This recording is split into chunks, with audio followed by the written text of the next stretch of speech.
Hello guys, I hope you have watched my previous videos on identity function and constant function. If you haven't, I would suggest you to go and watch those short videos and then come to this one. In this video we are going to do graph of one more function as well as its continuity. So the function will be polynomial function. Now polynomial, you are hearing this term since your lower classes, where you write your polynomial like this, ax square, mostly you write like this, right? Now if I tell you this whole polynomial is made up of 3 terms, will you agree? Yes. So, and if I say this one term is a function,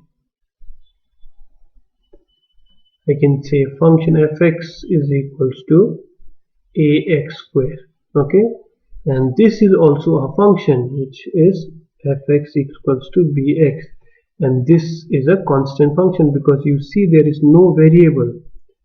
Clear? So there is no variable, so this can be called as constant function. So fx equals to c. So we have 3 functions which are combined together to make a polynomial function, right? So basically polynomial function is a combination of smaller functions. Okay, so now let's see its definition. A function of the form, so you can see this is the form, okay, of the function where n is a non-negative integer and where a0, a1, a2 till an are real numbers. They belong to real numbers. Okay, so it's called a polynomial function. So you can see there is one function, this constant function, because only one value, a0 can take a constant value. Here you can see one more function, here you can see one more function, here also you can see one more function. All the functions are combined and made a new function. Clear? So that kind of function is called a polynomial function.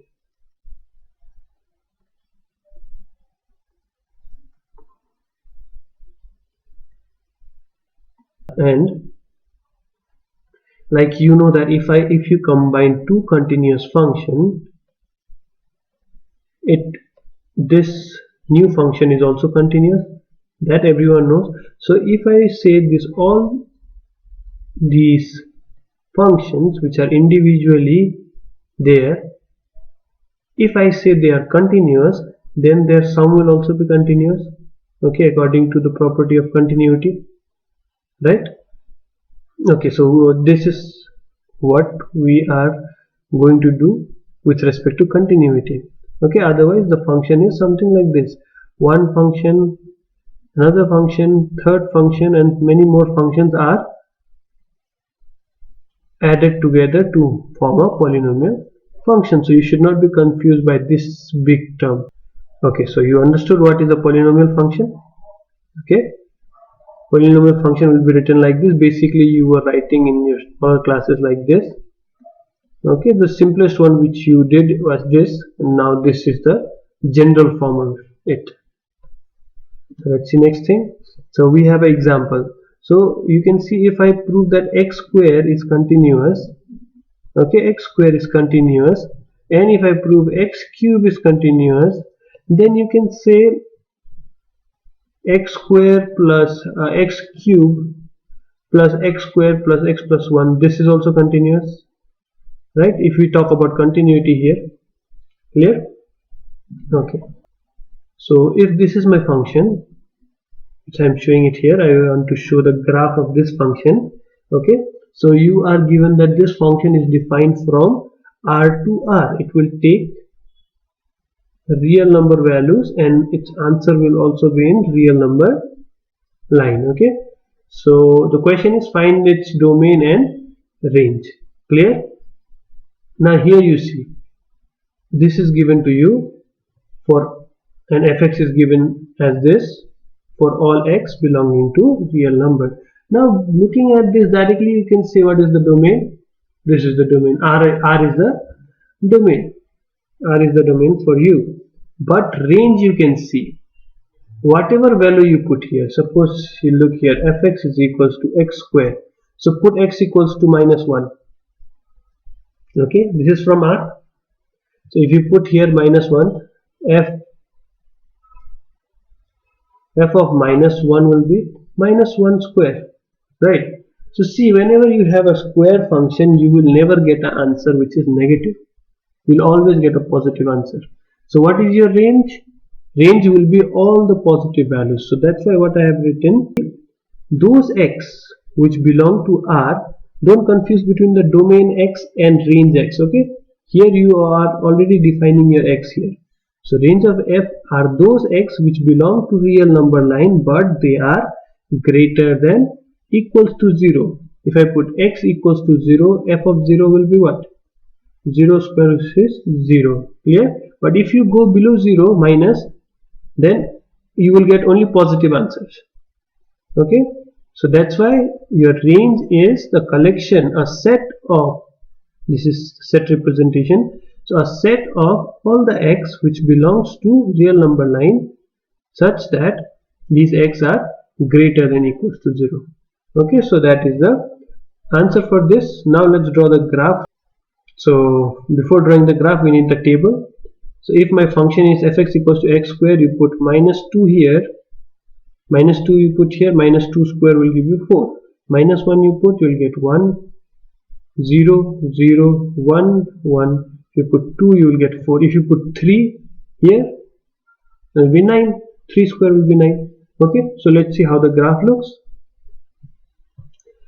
Now see here,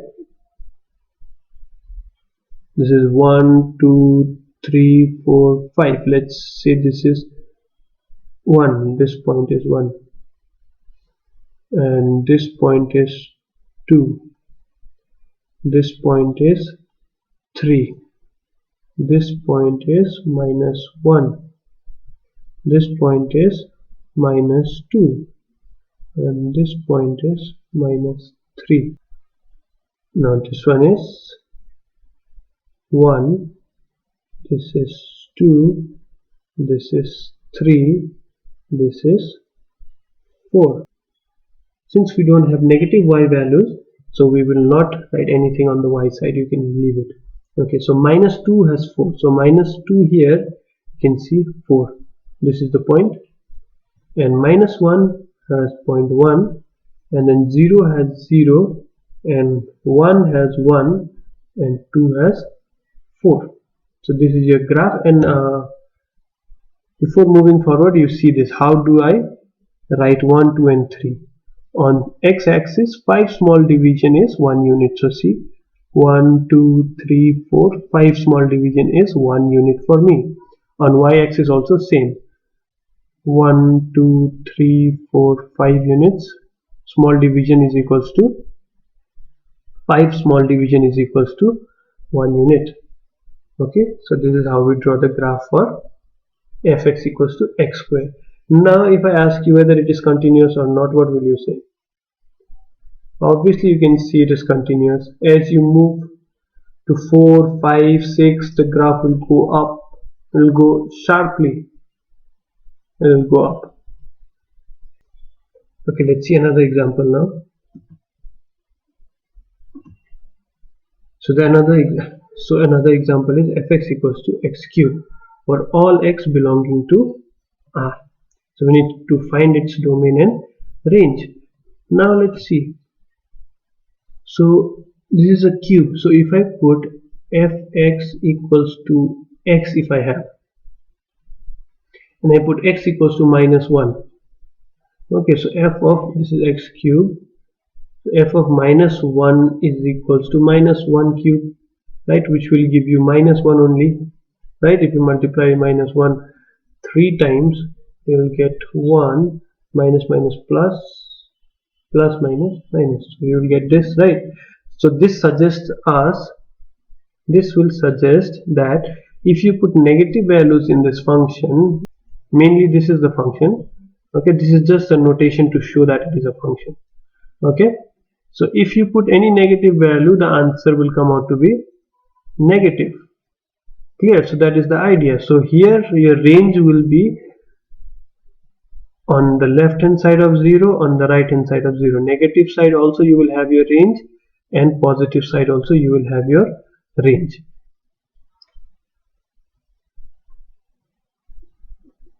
So here your function is defined from real number line to real number line, right? So fx is equals to x cube for all x belonging to R. Then domain by looking at this you can directly say domain is this. And what is your range? You can see range is also R, because you will see that if you put negative values, then negative values only come out, so you cannot ignore any side. Previously it was x square, and we know that if we put some negative values, so answer will be positive for negative values, right? But here if you put negative value, answer will be negative only, so we need to consider negative side also. So that's why you are saying range is R. Clear? Now we draw the table for this function. So if I put -2 here if I put -2, so -2 it will be -2 cube will be -8. See, if I take -1, -1 cube will be -1. If I take 0, it will be 0. If I take 1, it will be 1. If I take 2, it will be 8. Clear? Okay, so scale I have written here, 5 small divisions equals to 1 unit. We'll see that in graph. On the graph paper we will plot these points, -2 and 8. This is my x, this is my y, x, y, x, y, x, y, x, y. Okay, so let's see the graph. So this is your graph, you can see. This is your -1, -2. Let's see the scaling. See the scaling. 5 units is equals to 5 small divisions is equals to 1 unit. So you can count from here 1, 2, 3, 4. 5 is 1 unit. Another 5 will be another unit. So this is here 3, -3. And below also I have, so I am writing below also. On the negative y-axis I have points, so I am writing on negative y-axis also. -2, -3, -4, -5, -6. Okay, so -2 is -8, -2 is -8. You can see this. Okay, -1 is -1, 0 is 0, 1 is 1. You can see plotting, 1 on x-axis and 1 on y-axis. Wherever the line intersects, that is the point. And 2 for 8. So if you join them, this is the graph of x cube, how it looks like. So you can see that for smaller values also the graph will just shoot up and shoot down. Okay, then if you have 3 will be 27. Imagine it will go directly up. If you take 3, it will become 27. So imagine how big it will be. Okay, so x cube will be increasing exponentially. Now what about the continuity of this function? You can see there is no value in R. In this domain there is no value for which this function will become not defined. Okay, not defined means there is no value for that. Clear? So you can see for every value on this x you will get some answer on this y-axis. Okay, so that means it is continuous throughout the domain. So you can say this is a continuous function. So let's see some functions whether they are continuous or not. So you can see this function x cube minus 2x square. So let's write here x cube minus 2x square plus 5. Okay, so plus 5. Okay, so If you have not watched my continuity video, please go and watch continuity and then come here. Okay, so now see, we have proved that x cubed is a continuous function, right? So fx is equal to x cubed. This is a continuous function. This together is a polynomial function, but this polynomial function is made up of smaller functions. You can see this x cube is a function, this 2x square is a function, this 5 is a function. So if they are made up of functions, so we can individually check their continuity. So this function is continuous, right? X square is continuous. X square is also continuous. We saw the graph of x square, so this is continuous. So if you multiply a constant to your continuous function, this is also continuous. So you see, if you multiply 2 to a continuous function, this whole thing becomes continuous. And this is a constant function which we saw it is continuous. So if you add 3 continuous functions, the resulting function will also be continuous. So these kind of functions, if you see, you can directly say that they are continuous. So you can say this function is continuous as well as this function is also continuous because it is a polynomial function, right? Okay, so this much for this video. Thank you.